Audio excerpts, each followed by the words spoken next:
안녕하세요, 가치아입니다. 9월 12일 목요일 국내 시장이 마감되었습니다.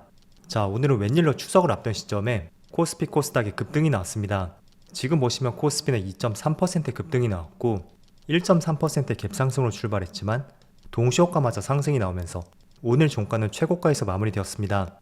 그리고 코스닥은 코스닥도 비슷한 패턴이었고 다만 동시효과에 조금은 빠지면서 마무리가 되었죠. 그래도 오늘은 3% 급등이 나왔어요.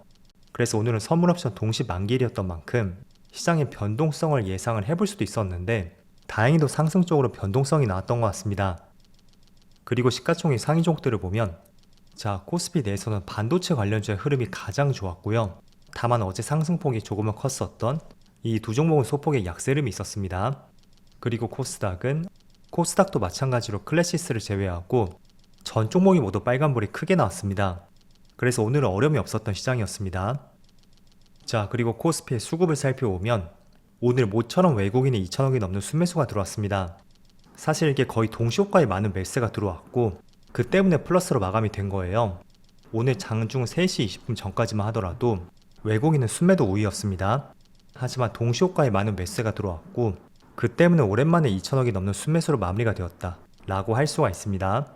그리고 코스닥도 마찬가지로 기관과 외국인의 많은 순매수가 들어왔고 모처럼 많은 양매수가 들어왔습니다.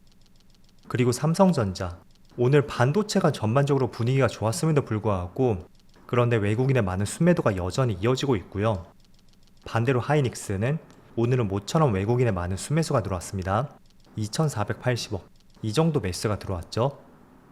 그리고 어제 좋은 흐름이 나왔었던 삼성 SDI, 오늘은 기관과 외국인의 양매도가 나왔지만 규모 자체는 어제보다 많지 않았죠.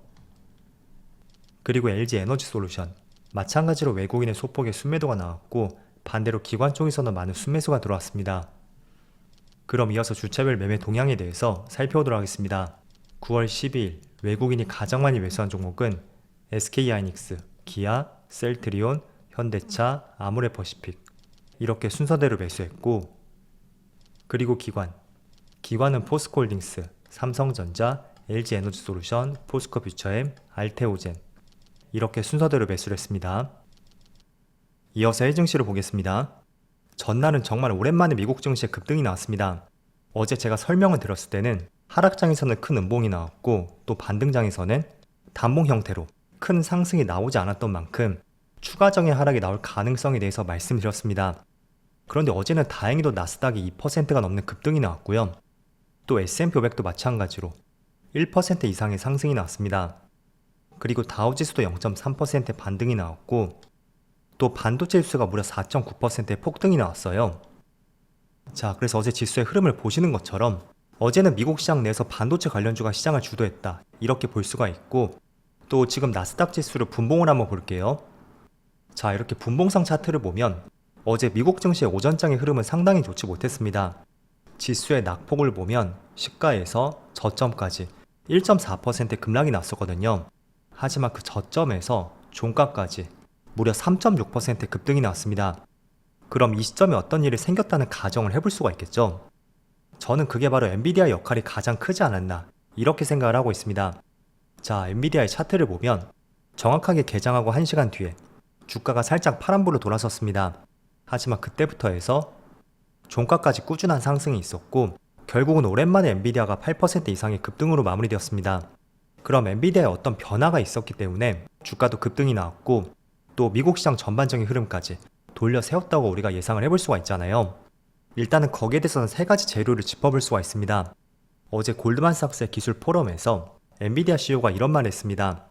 수요가 너무나 많아서 감동적이다. 직접적으로 이런 표현이 있었고 그 때문에 반도체 관련주가 최근에 급락이 나왔었고 그 급락에 대한 우려를 조금은 불식시키는 굉장히 의미 있는 코멘트로 작용이 되었습니다. 이런 거죠. 제가 저번에도 말씀드렸었는데 지금 반도체 관련주를 바라보는 시각, 현재 실적은 굉장히 좋습니다. 그렇다면 지금의 실적이 아니고 나아가서 3분기라든지 4분기, 더 길게 본다면 내년까지 앞으로에 대한 실적에 대한 기대감이 계속해서 공존을 해야 된단 말이에요. 아무리 실적이 잘 나와도 그 기대감이 꺼진다면 주가는 약세로 전환될 가능성이 있습니다. 그래서 앞으로의 실적, 그 불확실성이 조금만 꺼진다면 주가는 반대로 또 크게 상승이 나올 수 있는 가능성에 대해서 말씀드렸습니다. 그래서 이런 맥락하에서 어제 엔비디아 CEO의 코멘트가 시장을 크게 자극시켰고 또 나아가서 국내 증시까지 반도체 관련주에 좋은 흐름이 나오고 있는 결정적인 이유라고 할 수가 있습니다. 자, 그런데 조금 더 큰 그림에서 본다면 일단은 CEO 입에서 이런 말이 나오긴 했지만 어디까지나 눈으로 확인할 수 있는 그런 데이터는 아니잖아요. 때문에 미국 시장에 한 차례 반등이 나왔고 또 오늘 하이닉스를 중심으로 큰 반등이 나오고 있다고 해도 이게 과연 연속성이 있을지, 그리고 약 2달 정도 주가의 급락이 나왔던 그 패턴을 본격적으로 돌릴 수 있는지, 그런 것들은 추가적으로 조금 더 지켜볼 필요가 있을 것 같습니다. 그래서 지금 전망 자체가 반도체가 조금 어두운데 그 전망을 조금은 긍정적으로 돌릴 수 있는 엔비디아 CEO의 코멘트가 있었고, 또 두 번째는 미국 정부가 엔비디아 칩을 사우디로 수출하는 것을 허용 검토하고 있다는 소식이 나왔습니다. 자, 일반적으로 중동 쪽은 반도체 수출을 조금은 제한하고 있거든요. 왜냐하면 일부분이 중국으로 흘러갈 수가 있고 그런 이유 때문에 조금은 제한을 하고 있습니다. 그래서 수출을 하기 위해서는 정부의 별도의 허가가 있어야 되죠. 그런데 그런 부분을 조금은 허용하겠다는 방침이 있었고 그로 인해 어제는 반도체에 좋은 흐름이 나왔다고 할 수가 있습니다. 자, 그리고 세 번째는 이거는 조금은 국내 이슈로 볼 수가 있는데 엔비디아 CEO가 TSMC는 매우 훌륭하지만 필요시 다른 업체를 이용할 것이라는 이런 발언이 나왔습니다. 자, TSMC의 다른 업체라고 한다면 당연히 삼성전자를 뜻하는 거겠죠? 그런데 삼성전자의 주가는 그렇게 오늘 좋은 흐름이 나오진 않고 있어요. 물론 이런 코멘트가 나오지 않았다고 해도 어쩌면 이런 부분은 당연하다고 할 수가 있습니다. 왜냐하면 지금 반도체 수요는 굉장히 타이트하죠. 그럼 분명히 TSMC만 이용하지 않을 것이고 또 HBM 퀄테스트가 통과한다면 당연히 TSMC뿐만 아니라 삼성전자도 이용을 할 수밖에 없을 거예요. 그게 공급업체를 몇 개 둠으로써 가격을 다운시킬 수도 있고 또 지정학적 리스크에서도 약간의 리스크를 분산시킬 수도 있습니다. 그래서 이런 내용은 특별한 이슈는 아니고요. 어쨌든 전날에 미국 시장에 크게 반등이 나왔던 것은 엔비디아 역할이 정말로 컸다, 그 점을 알 수가 있고, 지금부터 우리가 계속 지켜봐야 되는 것은 저는 크게 두 가지라고 생각이 돼요. 일단은 첫 번째, 자, 나스닥 지수를 보면 한 차례 반등이 나왔었죠. 그렇지만 다시 눌렸습니다. 그런데 직전 저점을 이탈하지 않고 큰 장대 양봉이 나왔습니다. 그렇다면 역 헤드앤숄더 패턴으로서 방향을 바꿀 수 있는 가능성이 매우 높아졌다는 거예요. 그럼 방향을 바꾸려면 직전 고점을 돌파하는 것이 첫 번째 임무라고 말씀드릴게요. 그래서 우리가 추석 연휴 동안에 나스닥이 정말로 직전 고점을 돌파하는지 이런 부분 중요하게 보시고요. 또 오랜만에 엔비디아의 큰 급등이 나왔던 만큼 그 추세가 계속 이어질 수 있는지 이런 부분도 같이 보시면 좋을 것 같습니다. 어쨌든 그런 변화를 통해서 삼성전자나 SK 하이닉스도 바닥으로 우리가 찾아볼 수가 있잖아요. 어쨌든 지금의 위치를 보면 사실 저는 조금은 과도하게 급락이 나왔다고 생각이 되거든요. 물론 그렇다고 해서 어제 엔비디아 CEO의 이런 발언이 나오지 않았다면 주가는 여전히 지지부진한 움직임이 나왔을 겁니다.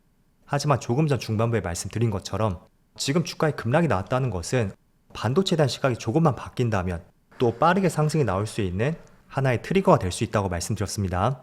그래서 지금의 엔비디아 CEO의 발언이 나왔지만 그게 단순히 발언으로 끝나지 않고 정말로 어두운 전망을 조금 바꿀 수 있는지 이런 부분을 중점적으로 보시면 좋을 것 같습니다. 자, 그래서 오랜만에 반도체 관련주가 급등이 나왔고 하이닉스가 지금 8% 급등이 나오고 있습니다. 하지만 워낙 급락을 오래 했다 보니까 오늘 8% 급등이 나옴에도 불구하고 별로 티가 나지 않는 것 같아요. 그리고 삼성전자, 이 종목은 오늘 크게 상승이 나오진 않고 있죠. 그래서 오늘 상당히 아쉬운 흐름이라고 생각이 되고, 어쨌든 엔비디아를 중심으로 반도체 관련주의 수급이 조금은 변화한다면 조금 느리더라도 따라갈 수밖에 없는 만큼 한번 꾸준히 지켜보시고요. 또 지금 64,000원 가격대, 이게 지난 9월 11일 날 저점을 찍었잖아요. 저는 지금 7만원 가격 아래에서는 굉장히 낙폭 과대한 시점이라고 생각이 됩니다. 왜냐하면 아무리 실적 전망이 조금 어둡다고 해도 지금 당장의 실적은 굉장히 좋단 말이에요. 그게 과연 2달 사이에 주가를 20% 급락시킬 수 있는 이유가 되는지 그런 면에서는 조금은 과도했다고 생각이 됩니다. 그래서 엔비디아와 마찬가지로 주가를 한번 따라서 보시면 좋을 것 같아요. 자, 그리고 어제는 2차전지 관련주에 큰 상승이 나왔다면 오늘은 2차전지 관련주가 조금은 쉬어가고 있습니다. 당연히 반도체 쪽으로 수급이 옮겨가니까 조금은 쉬어가는 흐름이 나올 수밖에 없겠죠. 자, 그런데 2차전지 관련주는 저는 꾸준히 이제는 하반기에 집중을 해야 되는 업종이라고 말씀드리겠고 여러 가지 이유에 대해서 말씀드렸습니다. 자, 그런데 한 가지 또 추가적인 소식이 있는데 지금 리튬 가격을 보면 22년 말에 최고점을 찍고 나서 지속적인 급락이 이어지고 있습니다. 그리고 최근에는 또 한 번 저점을 이탈했죠. 자, 그런데 최근에 중국의 CATL에서 리튬 생산을 감축할 것이라는 이런 보도가 나왔습니다. 일단은 리튬 생산을 잠정 중단한다면 당연히 공급은 줄어들 것이고 가격은 증가할 수밖에 없겠죠. 그래서 지금 알려진 것은 연말까지 잠정 중단할 것이고 때문에 리튬 가격은 약 11%에서 23%까지 가격이 상승할 것이라는 전망이 있습니다. 자, 그럼 리튬 가격이 상승한다면 배터리 밸류체인의 수익성이 확대될 수 있고 그런 부분은 2차전지 관련주, 특히 배터리 셀 기업들에게 하나의 좋은 호재로 작용이 될 수가 있습니다. 자, 그래서 특히 최근에 LG 에너지 솔루션을 보면 기관과 외국인을 중심으로 많은 수급들이 이어지고 있고 연기금에서 집중적으로 매수가 들어오고 있죠. 그리고 어제 급등이 나왔던 삼성 SDI, 이 종목은 수급이 그렇게 좋진 않았지만 어제는 모처럼 외국인의 대량 순매수가 들어왔습니다.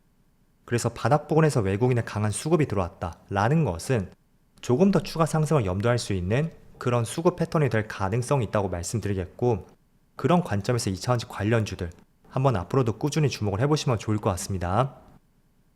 자, 그리고 어제는 미국의 소비자 물가지수 2.5%가 나왔어요. 그래서 3년 반 만에 최저치를 기록했던 만큼 이제는 물가에 대한 우려감이 조금은 낮아진 것 같습니다. 때문에 전날에 반도체 관련주의 급등이 나왔던 만큼 이제는 국내 증시도 마찬가지로 더 이상 빠지지 않고 반등이 나올 수 있기를 같이 한번 기대해보자고 말씀드리겠습니다. 자, 그럼 오늘도 정말 고생 많으셨고요. 저는 내일 영상에서 다시 찾아뵙도록 하겠습니다. 모두 즐거운 저녁 되세요. 감사합니다.